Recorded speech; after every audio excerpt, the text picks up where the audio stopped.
60,000 megawatts.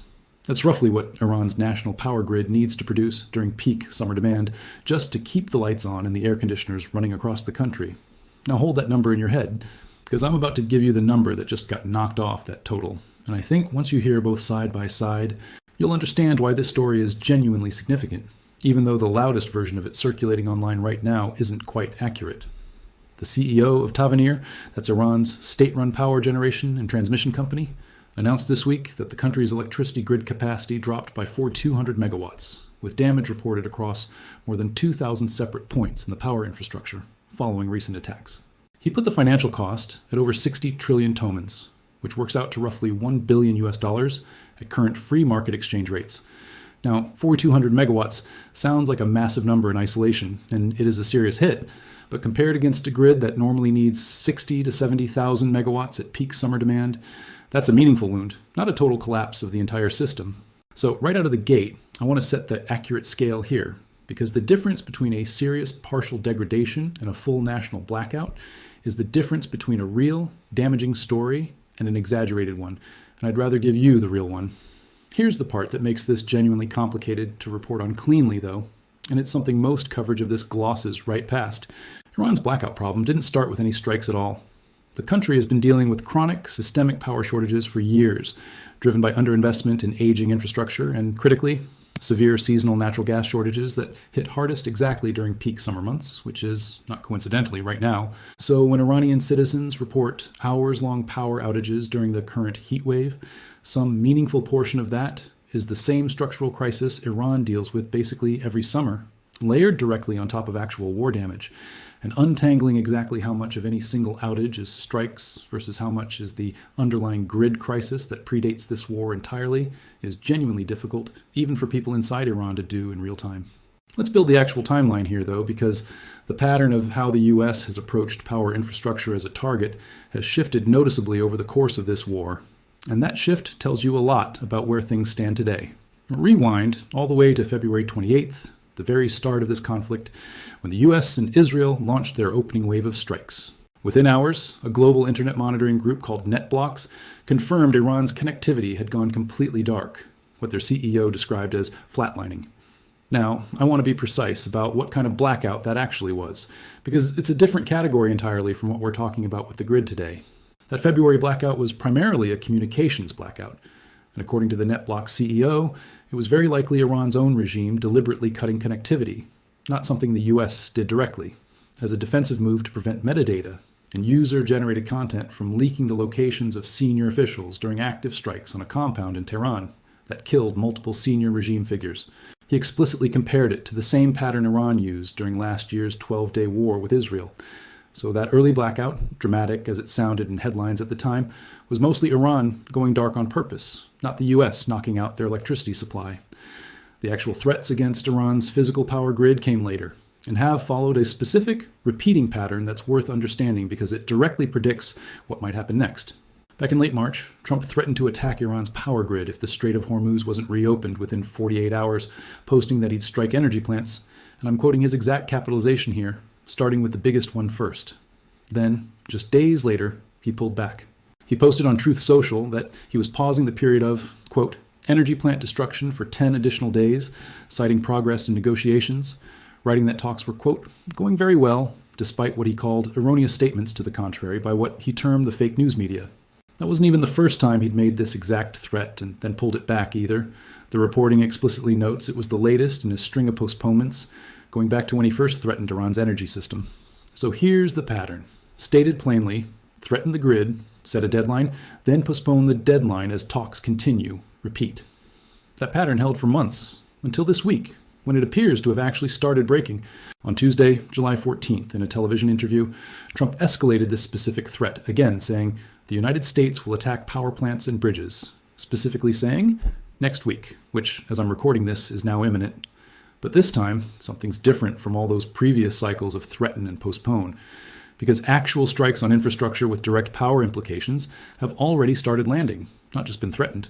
That same Tuesday, CENTCOM confirmed a 7-hour wave of strikes hitting dozens of military targets near the Strait of Hormuz and along Iran's southern coast. And according to Iranian state media, Tuesday's strikes also hit civilian infrastructure specifically, including a wheat warehouse in the town of Hoveza and a mineral water factory in Dalaran. I want to flag that specific detail because targeting patterns like a wheat warehouse and a water bottling factory are the kind of thing that gets reported very differently depending on the source, and it's worth sitting with the fact that Iranian state media is the origin point for those specific target details, so treat them as reported claims from an interested party rather than independently confirmed CENTCOM targeting data.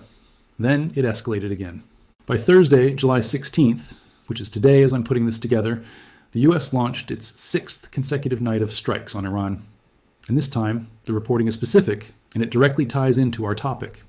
Officials in the southern Iranian city of Bandar Abbas reported that civilian infrastructure, including power facilities and a train station, was hit, with resulting power outages confirmed in that specific city. That's a real, current, direct connection between US strikes this week and actual reported power outages in a specific location, which is a meaningfully different and more solid claim than a vague nationwide blackout. And Iran's response to all of this has been loud and explicit.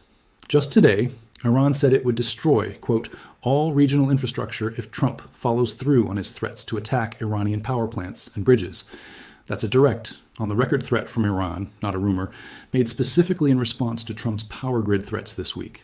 So you have both sides now explicitly threatening critical infrastructure against each other in real time, which is a genuine escalation from the pattern of the last several months, where these threats mostly stayed one-directional and mostly stayed unexecuted.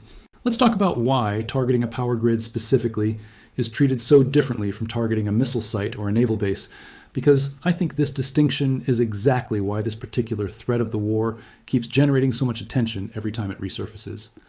Striking critical civilian infrastructure like power generation and water treatment facilities sits in a genuinely different legal and ethical category under international humanitarian law compared to striking a military target, precisely because the people who lose electricity and clean water in a strike like that are overwhelmingly regular civilians, hospitals, and families, not combatants. That's not a fringe interpretation either. It's been raised directly by mainstream reporting throughout this war as a real concern anytime this specific threat gets floated, and it's part of why even Trump's own repeated threats against the grid have historically been walked back rather than fully executed, at least until this most recent week. There's an interesting comparison worth drawing here too, because targeting energy infrastructure as a wartime pressure tactic isn't unique to this conflict. Russian President Vladimir Putin has justified strikes on Ukraine's energy infrastructure using almost identical logic, framing it as a way to degrade an adversary's broader military capacity by crippling the civilian systems that support it. That's not me saying the two situations are morally equivalent. There are obviously massive differences in context, but the strategic logic being used, hit the grid, to apply pressure that a purely military target can't achieve, is a recognizable and recurring pattern in how modern state conflicts have approached this specific kind of target. Now, here's something else worth layering in, because I don't want to leave you thinking this power infrastructure story exists in a vacuum separate from everything else happening in this war right now. This same week saw the U.S. resume its full naval blockade of Iranian ports just days after briefly lifting it under the ceasefire framework that's now clearly falling apart. Senate Democrats blocked the annual defense authorization bill specifically over objections tied to how this war is being conducted. And separately, though not related to Iran directly, Cuba experienced its own third nationwide blackout in 8 days the same week, driven by a completely different cause: a U.S. fuel blockade that's crippled Cuba's own aging power plants. I mention that Cuba detail specifically because it's a useful reminder that blockades and infrastructure pressure as tools of coercion are being used by the U.S. in more than one theater simultaneously right now, which tells you something about the broader strategic playbook currently in use, not just the Iran-specific piece of it. So let's get precise about what's actually confirmed here, because that's the whole point of this breakdown. Confirmed. Iran's national grid capacity dropped by 40,200 megawatts against a peak demand baseline of 60 to 70,000 megawatts, with damage across more than 2,000 points and roughly $1 billion in financial losses, according to Iran's own state power company. Confirmed. U.S. strikes this week have directly hit power facilities in at least one specific city, Bandar Abbas, with resulting local power outages reported there. Confirmed. Trump has explicitly threatened to expand strikes to power plants and bridges nationally, specifically citing next week as the timeline as of this past Tuesday. Confirmed. Iran has explicitly threatened to destroy all regional infrastructure in response, if that threat is carried out. Not confirmed, and importantly overstated by more dramatic framing floating around. A total nationwide blackout of Iran's entire power grid. What's actually happened is serious, real, verified partial degradation, compounded by Iran's pre-existing chronic summer power crisis, with a credible and escalating threat of it getting significantly worse in the very near future. Here's my read on where this goes next. And again, this next part is my analysis, not reported fact. I think the pattern break this week is the single most important thing to watch. For months, Trump has threatened the grid and then pulled back, citing negotiation progress. This week, for the first time, actual strikes with confirmed power infrastructure impact in a specific city happened in the same window as a renewed public threat to go further, rather than the threat being immediately followed by a postponement like it was back in March and April. That sequencing matters. It suggests the current round of escalation is behaving differently than the previous cycles, and I think that's exactly why Iran's response this time was an explicit counter-threat against regional infrastructure rather than the more muted responses we saw earlier in the war. Second, I think the 4,200 megawatt figure, real as it is likely to keep climbing if the pattern from this week continues into the next week timeline Trump specifically referenced. A single city, Bandar Abbas, getting direct power infrastructure hits during what's already the 6th consecutive night of strikes, suggests this isn't an isolated incident. It looks like the leading edge of a broader targeting shift, not a one-off. Third, watch that chronic summer shortage angle closely, because I think it's going to get weaponized rhetorically by both sides regardless of what actually happens next. Every outage Iranian citizens experience this summer is going to get attributed to strikes by critics of the war and attributed to Iran's own pre-existing infrastructure failures by defenders of the strikes.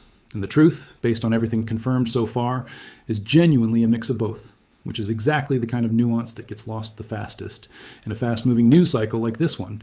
So here's the state of play, as it actually stands right now, stated cleanly one more time. Iran has confirmed a real, serious, but partial power grid capacity loss, roughly 4,200 megawatts against a system that needs up to 70,000 at peak, caused by a mix of recent strikes and a chronic pre-existing summer crisis that predates this war entirely. The U.S. has directly hit power infrastructure in at least one confirmed city this week amid a 6th consecutive night of strikes. Trump has explicitly threatened to expand attacks to the national power grid, specifically next week. Iran has explicitly threatened to destroy all regional infrastructure in response, if that happens. And the historical pattern of threaten, then postpone, that's defined the specific threat of the war for months, appears, for the first time, to be breaking down in real time as I'm recording this. If getting the actual sourced version of a story like this, instead of the loudest version, matters to you, tap that like button, because stories built this carefully take real time to put together correctly, and they need the engagement to actually reach people the same way the exaggerated versions do. If you want the next video to track specifically what happens once Trump's next week deadline actually arrives, drop that in the comments right now, because that timeline is closing fast, and I want to know if you'd rather see the strike analysis or the diplomatic fallout covered first. And subscribe if you want to be here the moment that deadline hits, because based on the pattern breaking down this week, I don't think this one's getting quietly postponed again the way the last few threats were.